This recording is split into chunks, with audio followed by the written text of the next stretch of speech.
Miq të dashur të Ora 24.tv dhe almakos.com, jemi edhe në një emision podium, ku kësaj radhe do të vazhdojmë intervistën me zotëri Arben Taravari. Zoti Taravari, mirë se erdhët për herë të parë në podium dhe besoj që ndjeni mirë. Kënaqësi Mefo, ju përuroj për këtë ambient tri, për te duket diçka e veçantë. Dhe ju përuroj dhe ju uroj sa më shumë sukseset keni në emisionet e radhës, ishte kënaqësia ime që të jem mysafiri juaj sonte. Faleminderit shumë, kënaqësi është edhe për ne, jeni mysafiri i dytë dhe besoj që do të vazhdojmë të kontribuojmë që mediat duken sa më profesionale dhe në hap me kohën. Do të vazhdoj direkt me temat, dua t'i përshëllim disa tema, nuk mund t'u ikim as atyre që janë më aktuale, por as atyre që vazhdojnë tashmë me vite, ka disa edhe ndoshta me dekada. Shoh kohët e fundit një aksion, nëse mund ta quajë një aktivitet, fol direkt me Taravarin. Çfarë konkretisht është kjo dhe pse vim pikërisht në këtë periudhë? Po, ekipi rreth meje mendonin se në këtë periudhë kur veç jemi me rikuperimin edhe riorganizimin e partisë, në prag të organizimit të kongresit, në botëm me plot dezinformata dhe informata të rreshme, me shpekulime e informata të vërteta, ideja e një grupi të rive të partisë tonë ishte që bëjmë një lloj komunikimi me antarësin, me njerëzit e rëndomt, me qytetarët, po edhe me njerëzit që janë përkrahas të partive tjera, që të përcjellim disa porosi, apo disa gjëra të cilët nuk jam pyetur në emisionet në të cilët kam qenë prezent.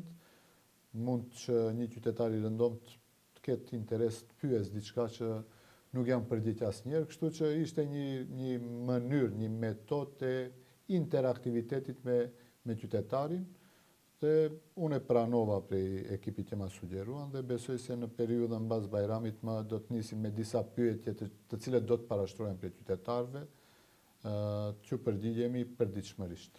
Unë do të flas për ato që ndodh kohën e fundit direkt tek Aleanca. Kjo është ndoshta me të vërtet një aktivitet ose një proces shumë i mirë dhe këtë nuk do ta bëni veç. Këtë do ta bëjnë gjithë partitë politike, sepse pas përfundimit zgjedhjeve gjithë e hupin realitetin në fakt e hupin komunikimin me realitetin dhe ato që ndodhin në shoqëri dhe me qytetarët sidomos. Mirpo, dua ta marr një definicion shkurtër për ju. Ku ndodhet Aleanca për shqiptarët sot? Aleanca për shqiptarët për momentin, pikërisht sot, kishim një vendim të gjykatës themelore në Tetov, që Aleanca për shqiptarët e ka kryetar Arben Taravarin dhe i takon grupit më të madh, them kështu se kanë dalë individ apo shoqata, them që thirren në emër të Aleancës. Ky është më vendim definitiv. Aleanca për shqiptarët ka 3 deputet, të cilët janë mund të them më të zëshmit në Parlamentin e Republikës së Maqedonisë Veriut, mund të them edhe deputetët të cilët e bëjnë opozitën ashtu si duhet.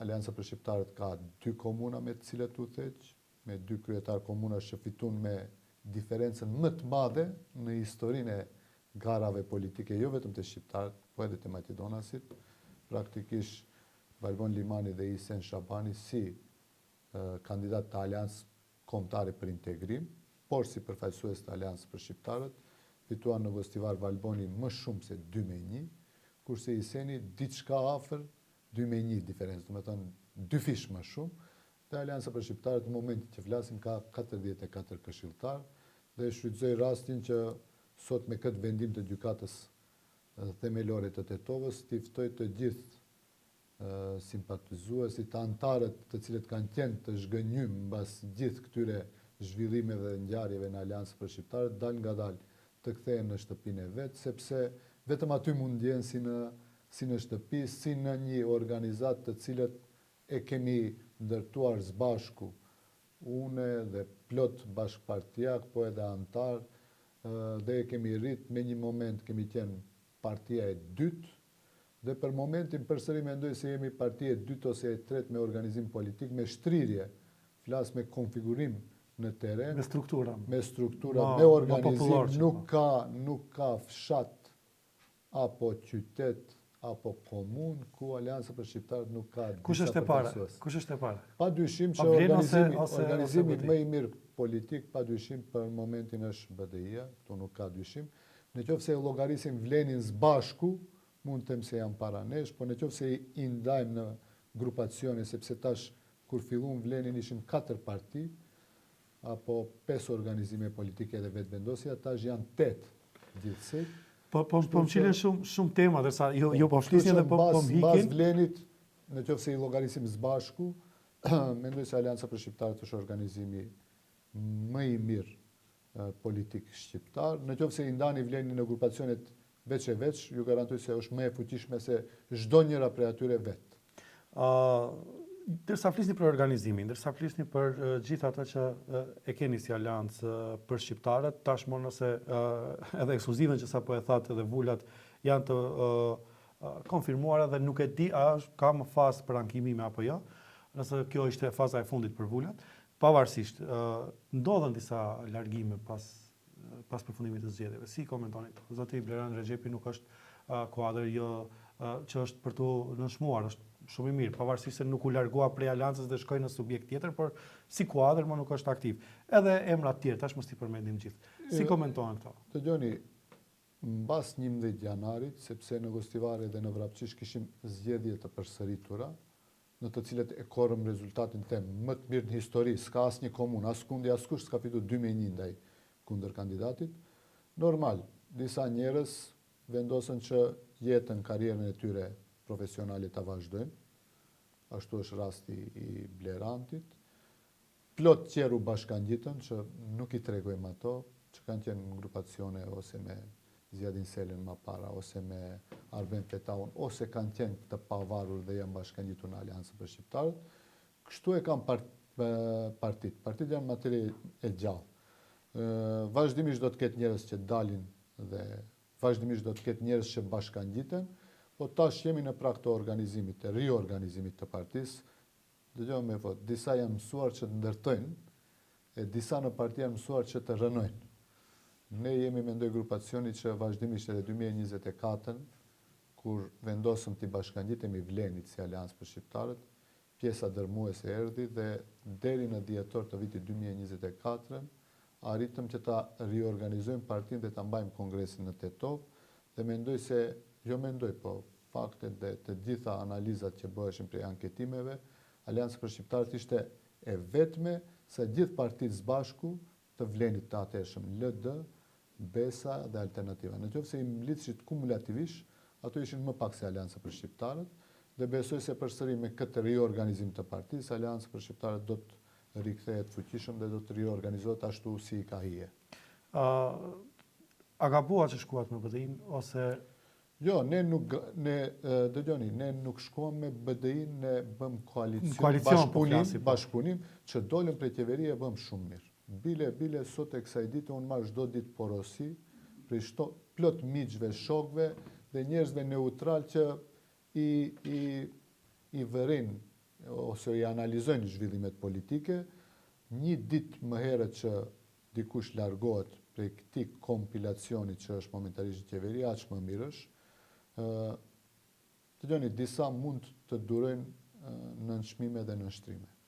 Thjesht për ne ishte e pamundshme të durohet nënçmim, nënshtrim dhe marginalizim. Kjo ishte e padurueshme. Ne si vlen në fillim, ideja ishte që të bashkohemi 6 muajt e parë. U bën 1 vjet qeverisje, jo që nuk u bashkuam, po nisën të paraqiten fraksione në çdo parti. Te Aleanca, hajde se ne dolëm prej qeverie dhe një pjesë e funksionarëve vendosën të mbeten. Ju e shihni çfarë u ndodhi atyre tash. Tash ato zaventësohen me ndikon tjetër dhe tash në emër të Aleancës atje thirret një person që asnjëherë s'ka qenë antar i thjesht i Aleancës për Shqiptarët, po pavarësisht kësaj, tash mbasi kemi vendim gjykate dhe mbasi kjo është e plot fuqishme, unë mendoj se çdo kush që do ta keq përdore më tutje emrin e Aleancës për Shqiptarët, normalisht do ngrimë edhe procedurë gjyqësore. A jeni bërë pishman për shkak që jeni ndarë me zotin Sela? Jo, as pak, sepse ne jemi formuar si antipod i BDI-s dhe ëndra jonë ka qenë që ta çojmë BDI-n në opozit. Dhe 2024 në 8 mars, pavarësisht kombinimeve politike që u bë vleni, po arritëm me 107.000 vota, BDI-a të shkojnë në opozit. Dikush thot po BDI-a ka pas 137.000 vota. Dua ta sqaroj për opinionin edhe një herë.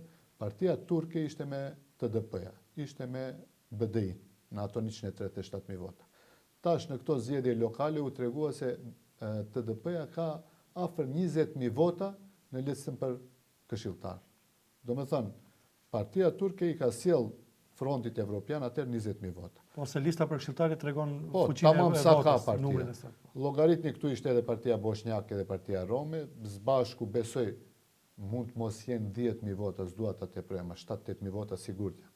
Do me thënë, diferenca mes frontit evropian, pjesa shqiptare e vlenit, mund të ketë qenë plus minus 3.000 deri 5.000 vota, hiç më shumë. Kështu që vleni në atë kohë ka pas legitimitetin e plot për të qenë pjesë e qeverisë, por jo të vjen si rotacion. Jo të jetë zhgënjim. Ne thirreshim në ndryshim. Ne kishim një program që e nënshkruam me FMR-on, një ishte ndryshimet kushtetuese, 2 ishte zhvillimi ekonomik, 3 ishte lufta kundër krimit dhe korrupsionit dhe 4 ishte decentralizimi fiskal. Ja, ne dolëm para 1 vjeç, asgjë s'u bë prej asaj. Ja tash bëhen edhe 3 muaj bëhen 2 vjet apo 21 muaj janë bërë. Dhe në qoftë se analizoni as ndryshime kushtetuese, as luftë kundër korrupsionit dhe krimit, as zhvillim ekonomik dhe as decentralizim fiskal, praktikisht në qoftë se analizoni ju vlenin e çfarë thirret sot, janë të gjitha sukseset e VMRO dhe PMN-s. Rritja e pensioneve nuk e ka bërë vleni, as ka qenë program të vlenit. E ka bërë VMRO dhe PMN-ja. Tjetër çfarë them, çfarë është bën këtë periudhë? Kjo autostradë? Jo, rruga korridori 8. Korridori 8. Fatkeqësisht, mirësisht ka nisur si projekt prej vitit 2023 dhe tash po vazhdon, po shihni ka do ngërçe ndërprerje. Ne premtuam rrugën Mllaç-Shkup, se do ta bëjmë brenda 6 muajve do të fillojmë punimet. Ja u bën 21 muaj, askundi nuk janë ato punime. Mos flasim për rrugën Tetov-Prizren, as që planifikohen të holla, apo as që është në plan disi. Premtuam mbylljen e kazinove, tash në Maqedoni mund të them se ka më shumë kazino se sa që ka pas më herët, dhe nuk e shoh, dhe qytetari rëndom nuk e shef ku është ndryshimi që e premtuam. Dhe plot premtime tjera që i kishim në program, them, ne prisim të jetë ndryshim i vërtet, por kjo erdhi për shumicën e qytetarëve si zhgënjim. Dhe në qoftë se i pyetni, bizneset shqiptare në Shkup dhe çdo kundi në Maqedoni, a është më mirë tash apo më mirë ka qenë para 2, 3, 5, 10 vitesh, pa dyshim çdo kush ju thotë se me përjashtime të ralla, që mund të jenë disa përqind, jo më shumë se numri më shumë se 2 shifror, në qoftë se i pyesni shqiptarët që punojnë nëpër institucione kur ka qenë më mirë tash apo para 2, 3, 5 vjeç, ju garantoj se pjesa dërmuese mbi 90% ju thonë se më para ka qenë më mirë, tash shqiptarët janë totalisht të marginalizuar. Dhe në qoftë se ky ka qenë ndryshimi, unë shumë mirë e kam bërë që jam larguar me kohë, sepse për mua ndryshimi nuk është Ramis Merko të ndihmojë në zgjedhjet lokale, nuk është Nevzat Bejta të jetë kandidat i ndryshimit për Gostivarin, dhe plot individ e persona të tjerë që janë të konzumuar në BDI dhe tash prezantohen si njerëz përfaqësues të vlenit apo vlenit që duhet të ta sjellin ndryshimin. Kështu që as pak s'jam bërë pishman, bile jam shumë krenar që më kohë u largova dhe se durova atë poshtrim dhe nënshtrim. Tash do ta ndërlidh shumë mirë që e përfunduat kështu fjalin, se pikërisht aty dua ta ndërlidh.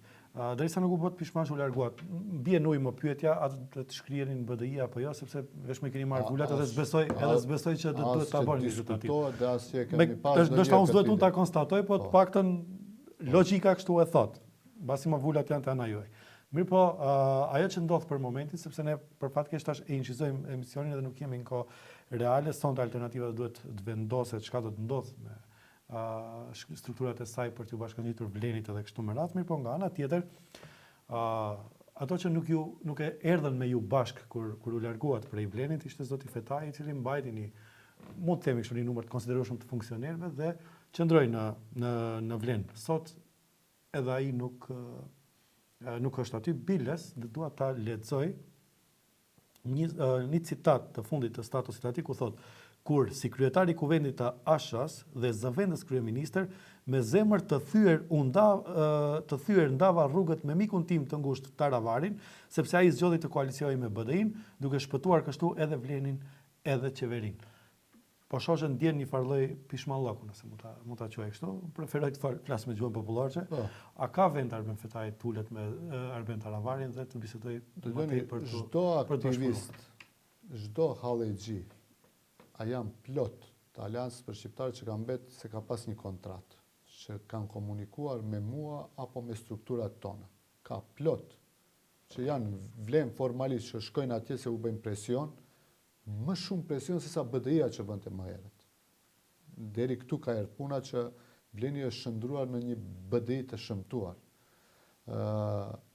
Unë i mbaj komunikimet me gjithë antarësin, kush më shkruan. Edhe me zotin Fetai. Zoti Fetajin mendoj se ai nuk do ta kalojë veten që tulet me mua. Se unë i kam thënë edhe për Ziadinin edhe për Arben Fetajin. Unë i kam pas miq të dy.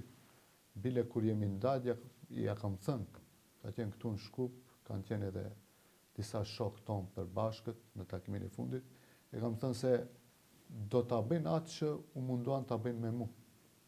Do të shfrytëzojnë dhe me një moment do të hedhin. Tash është momenti kur Arben Fetajin ato e kanë hedhë. Praktikisht unë e kam thënë moti para 2-3 muajsh se betejë këtu në Vlenë tash është mes LDS dhe BES, ku BES-a praktikisht dominon ndaj LDS, LDS-a ka mbet me një pjesë të Shkupit të dominojë, kurse BES-a po llogun e zapton ku nxirren numër më të madh të deputetëve.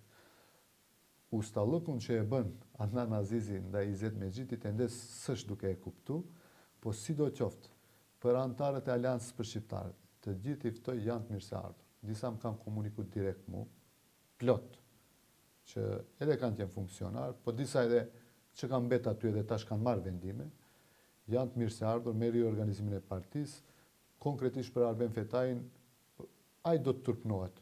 Nuk do të ketë fytyrë që tulet para meje, sepse çmos ka shkruar. Pavarësisht, jo, e di pse. Domethënë, do lidhem te një deklaratë e famshme për mua e zotit Ahmeti, kur tha që derisa mendo tha që më ngarente, tash po e parafrazoj, nuk po e citoj. Më ka shah, më ka bërë gjithçka dhe sot jam ul me to. A ka hapësirë që tuleni sot me Jo, unë me asnjërin prej këtyre nuk refuzoj të ulem. Jo, se tha që nuk ka hapësirë. Unë e di, ju keni qenë shumë i përmbajtur. Nuk e them se ju pse edhe ndaj Ziadinit. Nuk e them se jeni këtu, po. Shmos ka thënë, po edhe Arben Fetai në fund komplet devijoi. Në fillim kur u ndajt thoshte Arbeni është kryetari im për Taravarit, domethënë për mua. Është miku im, është vllau im, është deri aty erdhi në fund që çmos tha, për mua se kam problem. As pak se kam problem tulem me çdo njeri.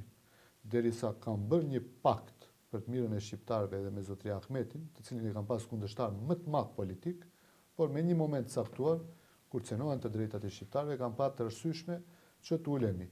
Jam i gatshëm tulem edhe me Izetin, edhe me Bilalin, edhe me Arben. Ndaj asnjërit prej këtyre nuk ndjej se kam bërë diçka keq. Thjesht kemi dalë nga politike, ato e kam pas se mirë janë duke e çunë qeveri, edhe pse çdo gjë është duke shkuar në regres. Me një moment do dalin edhe ato do ta thënë kështu si e thot Arbeni, ju garantoj se edhe ato do zhgënjehen dhe me një moment edhe ato do dalin. Shumë njerëz që më shanin dhe më kritikonin në maj të vitit të kaluar kur u distancova prej kësaj qeverie, plot më thonë shumë me drejtë e kishe. Dole më i mençuri prej gjithëve që u largove me kohë. Se e them përsëri, po e përsëris, jo çdo kush mund ta durojë marginalizimin, nënçmimin dhe nënshtrimin. Kështu që çdo kush ka një prag të tolerancës. Arben Fetajit i erdhi koha që ta kuptojë se çfarë lloje janë duke i bërë. Kjo do t'i ndodhe së shpejti edhe Azir Aliut, ju garantoj se pa përkraje popullore, pa vota, pa mbështetje prej qytetarëve. Do të pyes konkretisht, tash pas zotit Fetaj, përçarjet që edhe me zotin Aliut, cilët bashkë domethënë u bashkuan për të mos u pajtuar me juve, për postarës me juve. Dhe tash po po ka përplasje me zotit Azirit dhe zonjës Mimoza, nuk e din tjetër çka mund ndodhe. Si mi komentoni këtë? E doa një koment se me gjitha të keni qenë miq, koleg, bashkëpartjer. Pazaret ult, sikur me shku në aksham pazar dikundi.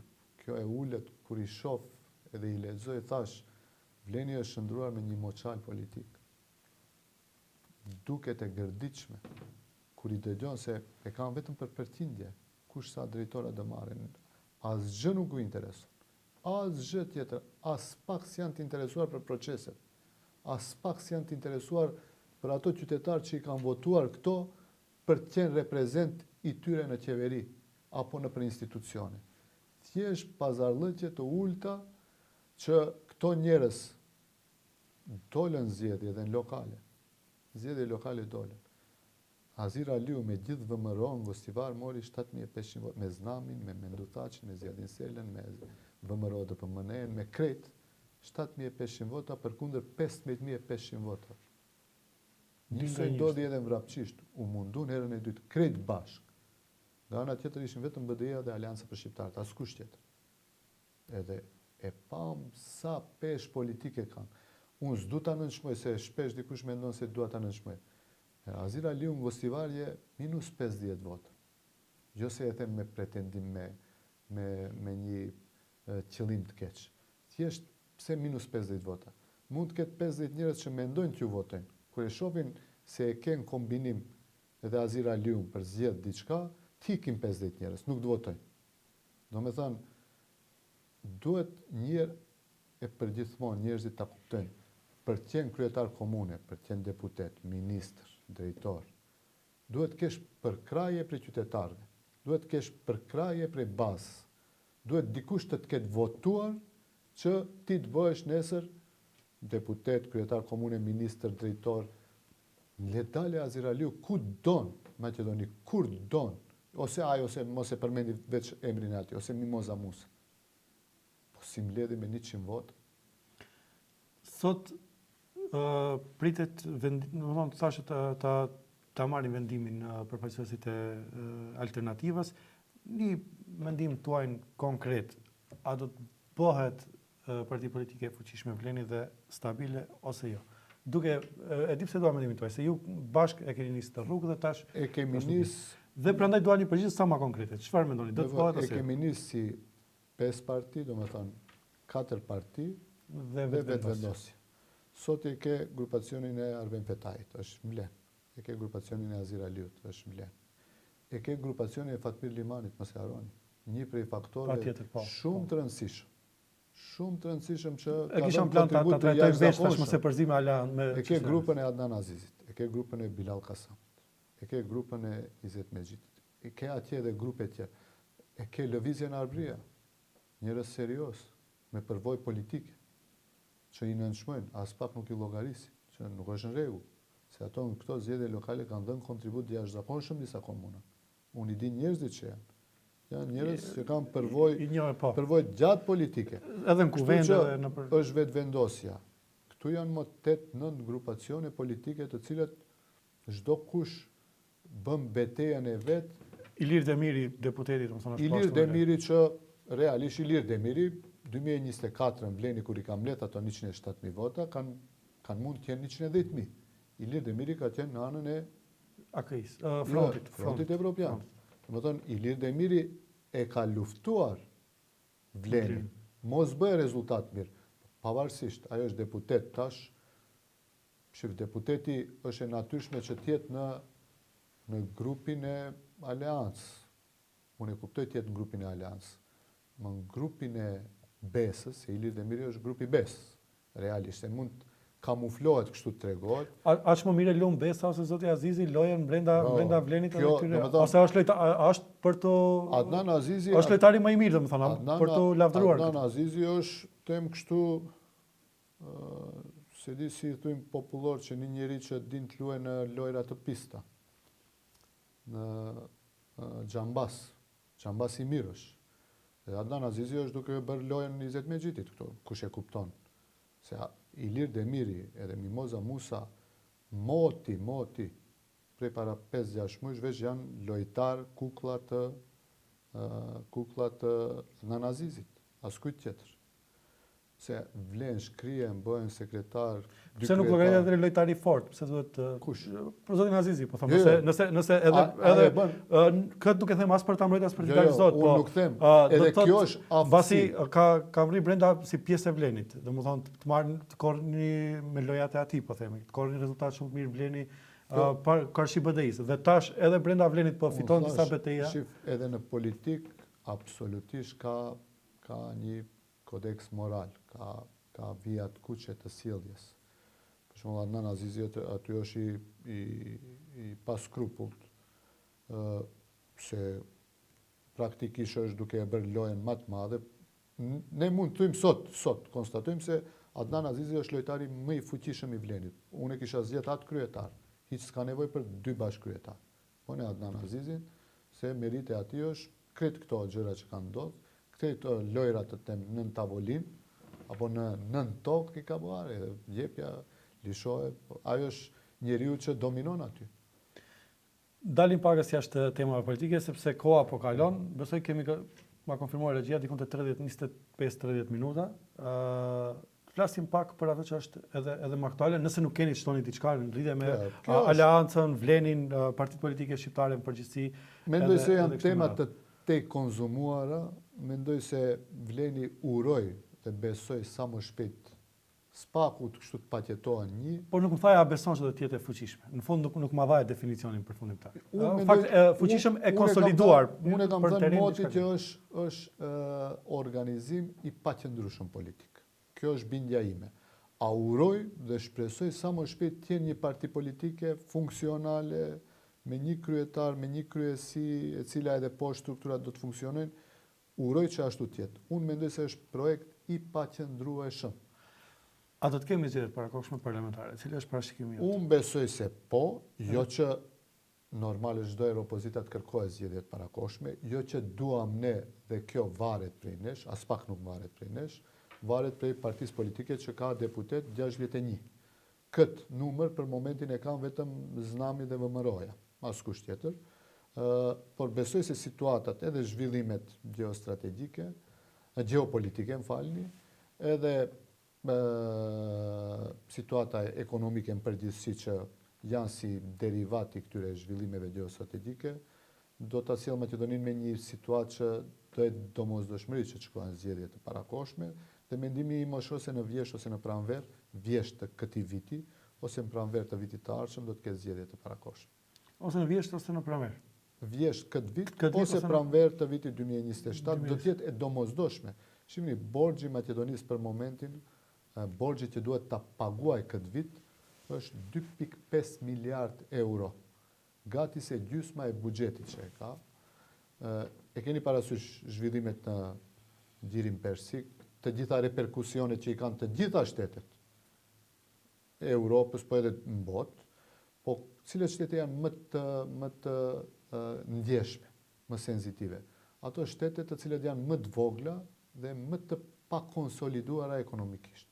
Ashtu është edhe Maqedonia, dhe unë mendoj se fatkeqësisht kriza ekonomike do ta bëjë veten.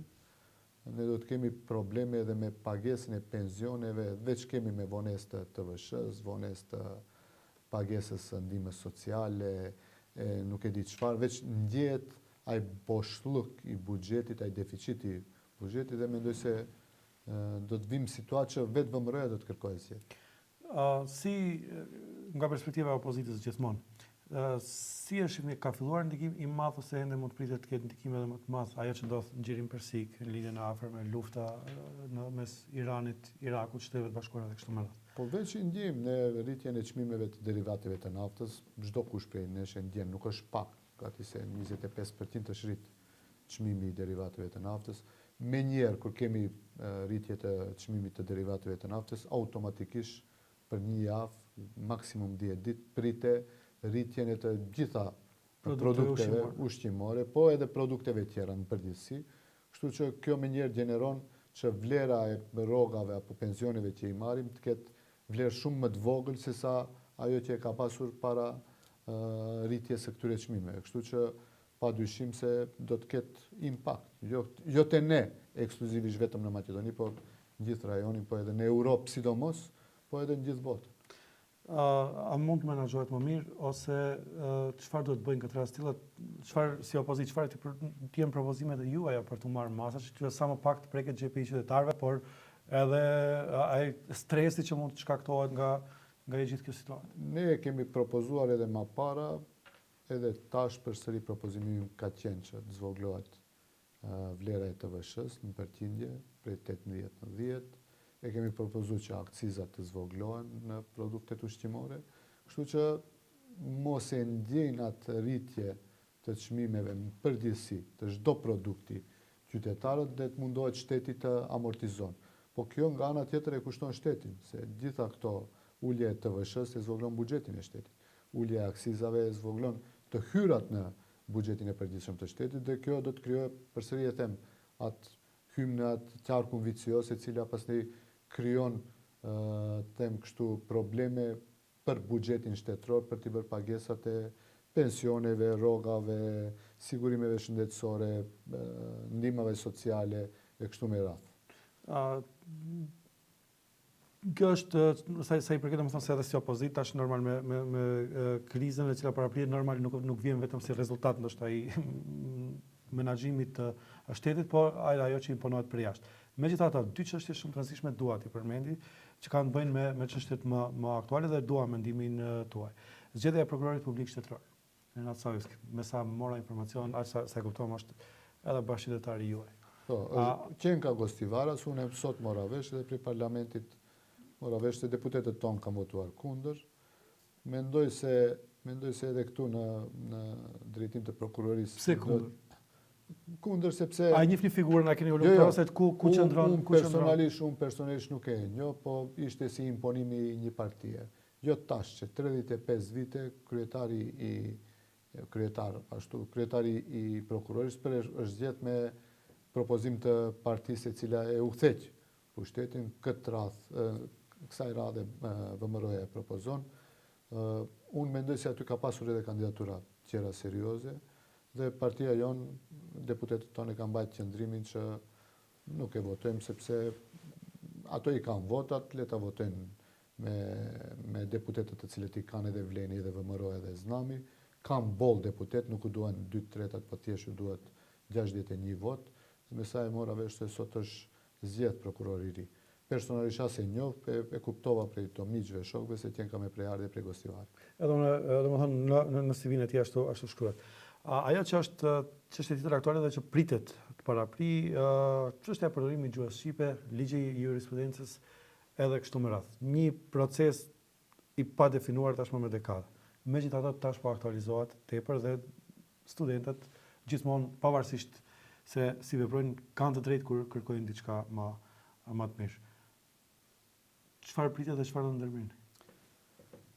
Ne mund ta përkrajim iniciativën e studentëve, dhe e kemi përkrahur nëpërmjet deputetëve tonë, po edhe unë personalisht, studentët, përfaqësuesit e studentëve të fakultetit juridik prej të gjitha universiteteve ku mbahet mësime dhe shqip, edhe unë i kam pranuar dhe kam bashkëbiseduar me ato, e kemi dhënë përkrahjen, dhe mendoj se është problem i cili vetëm egzagerohet. Për shembull, provimi shtetëror në fakultetin e mjekësisë, stomatologjisë dhe farmakologjisë jepet edhe në gjuhën shqipe. Do të them, padyshim nuk ka një problem. Me qëllim është që studenti i cili e ka mbaruar fakultetin në provimin shtetëror ta tregon vetveten se në çfarë do gjuhë të jetë provimi, të tregon se ka kapacitete për ta ushtruar atë profesion. Edhe për provimin e jurisprudencës, të ketë vullnet mirë prej kryeministit, edhe prej ministrit të drejtësisë, ky problem zgjidhet menjëherë, brenda një dite. Por unë e shoh se nuk ka vullnet mirë. Thjesht temat nacionale dhe ndarja mes njerëzve, kryesisht mes shqiptarëve dhe maqedonasve, e shohin edhe Znami edhe VMRO DPMN-ja se vetëm kështu ne mund të fitojmë përkrahje për qytetarëve. Se për të fituar një parti maqedonase tash, luaj rolin e anti-bugarit edhe anti-shqiptarit edhe e ke përkrahjen e qytetarëve. Por nuk e harrojnë në ndërkohë që krijojnë një jas apo një ndasi të madhe mes etnive, mes qytetarëve të cilët nuk jetojnë ashtu vërtet. Por krijohet një klim, një atmosferë E rrejshme. e rrejshme absolutisht edhe për t'i polarizuar të dy palët.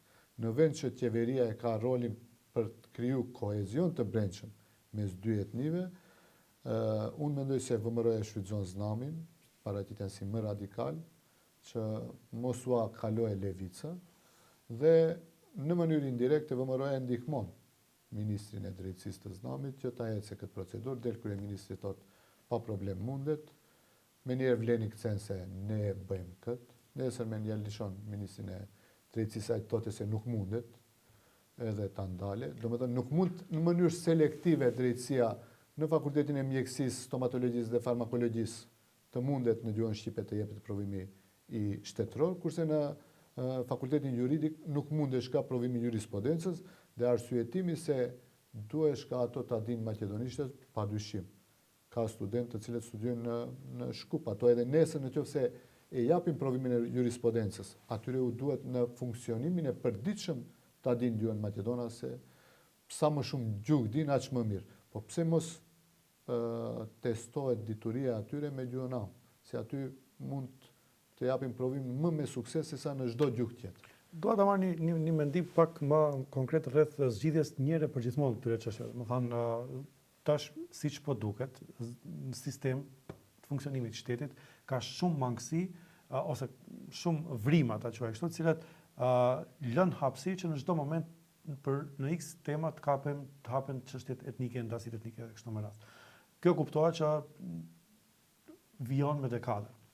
A duhet njëre për gjithmonë mbyllen këto, duke pas parasysh që duhet të rregulluar me kushtetutë dhe me gjitha ligjet përkatëse që mos mundet të jenë temë diskutimi çështjet etnike. Qoftë përdorimi i gjuhës, qoftë ligji i jurisprudencës, qoftë e drejta e shprehjes ose gjithçka tjetër. Edhe pse vetëm te jurisprudenca për momentin. Absolut po.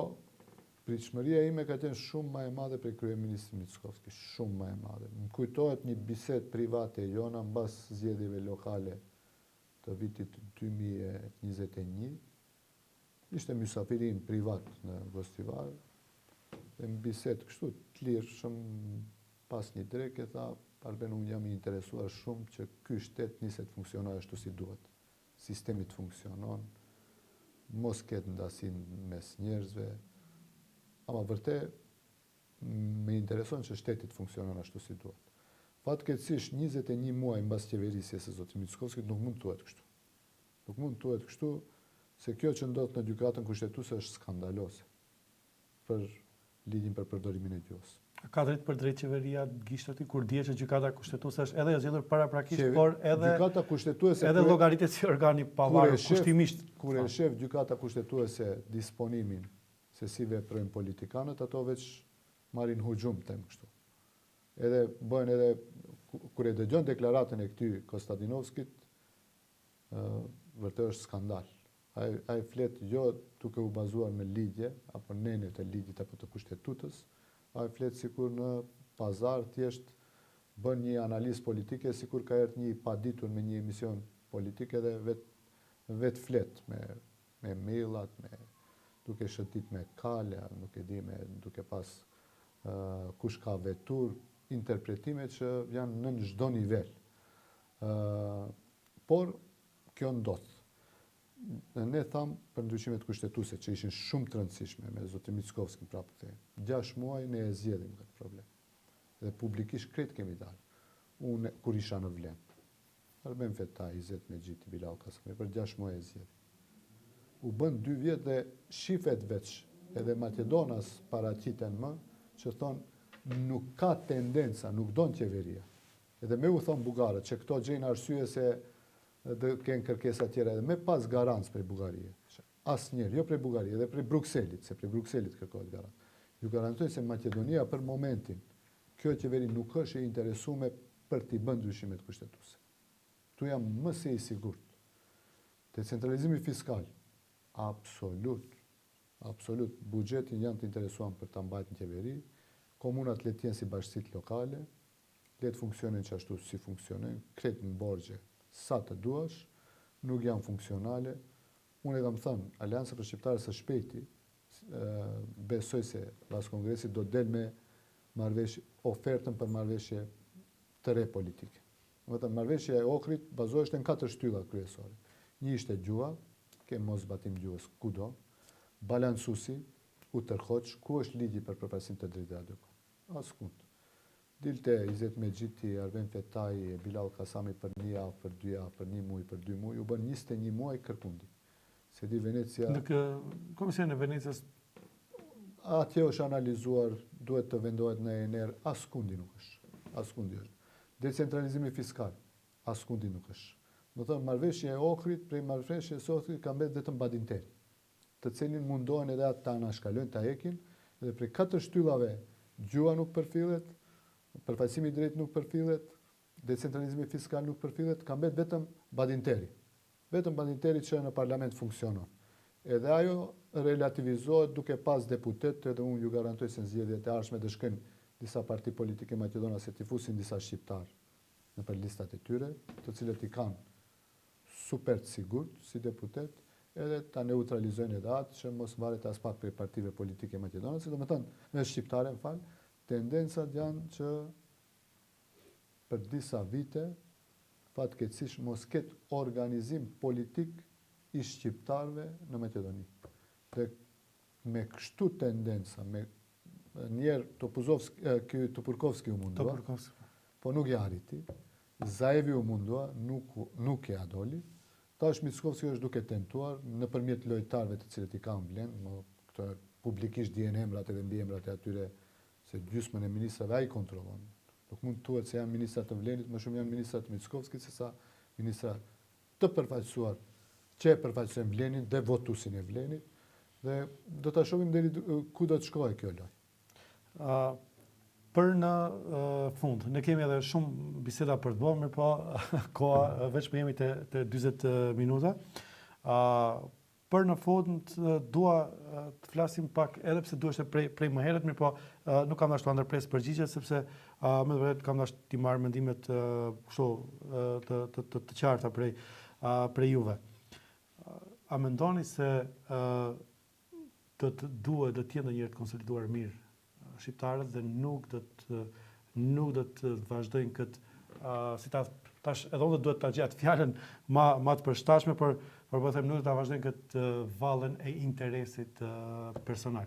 A do të ketë ndonjëherë faktor stabil politik shqiptar i cili do të shohë me të vërtetë interesin e qytetarëve të shtetit edhe shqiptarëve sidomos. Diçka që është shumë e rëndësishme që dua ta theksoj dhe është për ta përshëndetur, është që në vitin 2024 dhe në vitin 2025, herën e parë mbas 35 vitesh, shqiptarët dalin në 2 blloqe.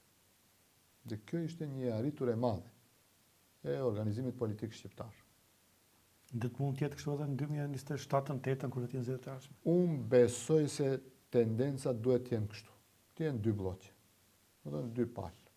Edhe normal, tjerët që mendojnë se levicën ka shqiptar që votojnë edhe levicën, ka shqiptar që votojnë LSDM-n, ka shqiptar që votojnë VMRO-n, që është shumë legjitime, por tendenca duhet të jenë që dy blloqe shqiptare të ketë dhe këto të komunikojnë mes veti. Të ketë një varë komunikimi, pavarësisht kush është pozit apo opozit. Një iniciativë e 2023-shit dhe fillimit të 2024 që me përkraje të faktorit ndërkombëtar e filluam ne, si Aleancë për Shqiptarët, për të organizuar një dokument në të cilën do të nënshkruhemi të gjitha organizatat politike që ekzistonin atëherë. Që kushti domosdoshëm për hyrjen në qeveri të bllokut politik shqiptar apo partisë politike shqiptare është që brenda një afati të caktuar të bëhen ndryshimet kushtetuese dhe Maqedonia të fillon negociatat. Kjo është qëllimi i ndryshimeve kushtetuese, jo diçka tjetër. Dhe arritëm që 2024 ta nënshkruajmë të gjithë. Sa zbatohen? Alianca për Shqiptarët, BDI-ja, LD-ja, BESA edhe Alternativa. Këto ishin partitë politike që ekzistonin. Nuk ishte parti politike. 5 nënshkrime u mblodhën, por dokumenti u zhduk, u hup. Kështu që tashmë kaloi një periudhë dhe ka disa prej përfaqësuesve të vlenit që e mohojnë ekzistencën e këtij dokumenti. Ky është një dokument jo formal. një non-paper, që e kemi Për atë po them zotë Rës, një njëjta ishte edhe me deklaratën e shqiptarëve të para kryeministrit Rama, marrëveshjet ose bisedimet me zotin Kurti që ka. Unë mendoj se që kanë kontribuar kanë tentuar të kontribuojnë. Është koha që dy bllokët shqiptare të ulen dhe të merren vesh, pavarësisht kush ku është, pozitë apo opozitë, që të ketë një kornisë e cila është shumë e rëndësishme për shqiptarët, po edhe për shtetin. Kur them për shqiptarët, çdo herë mendoj edhe për çdo qytetar tjetër që jeton në këtë shtet. Sepse shqiptarët ja duan të mirën këtij shteti më shumë se sa maqedonasit. Ti kur don shteti të jetë pjesë e NATO-s, tash maqedonasit thonë shqytyr që jemi pjesë e NATO-s. Shqiptarët insistojnë që të jemi pjesë e Bashkimit Evropian, të fillojmë negociatat. Dhe bashkë me Shqipërinë dhe Malinezit bëhemi anëtare, do ta kuptojnë maqedonasit pak më vonë. Po unë kam thënë para një viti, s'dua të përsëritet Bukureshti 2008, që për 2008 duheshte 2018 Maqedonia të bëhet pjesë anëtare e plotfuqishme e NATO-s, tash dua që 2024 të bëhet 2034 që Maqedonia të bëhet anëtare plotfuqishme e Bashkimit Evropian. Nëse të ketë dy blloqe shqiptare, cilin blok e shihni më të arsyeshëm për të bashkëpunuar dhe me cilin mendoni se do të jeni fitues, por edhe kontribues më i mirë në rrugë? Bloku siç ishit në AKI ose siç ishte fronti përpara ose këndej nga Avreni. Për mua alianca po supozojmë që janë të dyja, tash po do ta marrni përgjigje. Për mua alianca kombëtare për integrim i udhëhet 6 komuna. Do të thonë ne themi aliancës për shqiptarët janë Valboni dhe Iseni, Vrapçishte dhe Gostivar. Por alianca kombëtare, ato sa janë të aliancës për shqiptarët, as janë edhe BDI-s. Tamam. Se ato janë kandidat edhe në Studeniçan, edhe në Likon. Prandaj po them, edhe a vazhdon ende ai? Absolut, bashkëpunimi patjetër të vazhdon, normal. Këtu duhet të ketë dakordim të BDI-s dhe Aliancës për shqiptarët, s'ka më parti tjetër aty, sepse Zjadini tash është larg asaj, po edhe në rundin e dytë të zgjedhjeve të përsëritura Zjadini ka qenë kundër Aliancës Kombëtare për Integrim, me pas kandidatin e vet në Vrapçishte dhe ka lobu për Nevzat Bejtën në Gostivar. Ne vazhdojmë që të funksionojmë në 6 komuna si Aliancë Kombëtare për Integrim, me tendencë që edhe zgjedhjet parlamentare që të funksionojë koalicioni AKI. Këndin nga ana tjetër, unë ende mendoj se sikur që Arbeni e kuptoi lojën dhe vendosi që distancohet, edhe tu thotë e folni o burra se çfarë keni me mu, se unë jo mundu ta bëj zhurmën time edhe ti ngatroje sapet sa ku mund 2025 kur doli Arbeni prej qeverie. Unë besoj se do të ketë edhe njerëz tjerë prej Vlenit, të cilët dal nga dal do ta kuptojnë çfarë loje po zihet atje dhe çfarë po ndodh në Vlen. Zoti Ravari, faleminderit shumë për kohën, faleminderit shumë për bisedën. Mendoj që kishim mjaft bisedë mirë dhe shpresoj që të kemi përsëri hapësirë se në një emision nuk do të mund të mbështellim krejta, po besoj që herën tjera do të jemi edhe me mysafirë të tjerë, ku do të ketë edhe një debat, jo vetëm një intervistë pak më produktive dhe më interesante edhe për shikuesit. Faleminderit për mundësinë dhe faleminderit për ftesën në studion e re. Faleminderit edhe juve, ndërsa shikues të nderuar, ne do të shihemi në intervistën e radhës, ndoshta edhe në debatin e radhës në Podium në ora 24.tv dhe almakos.com.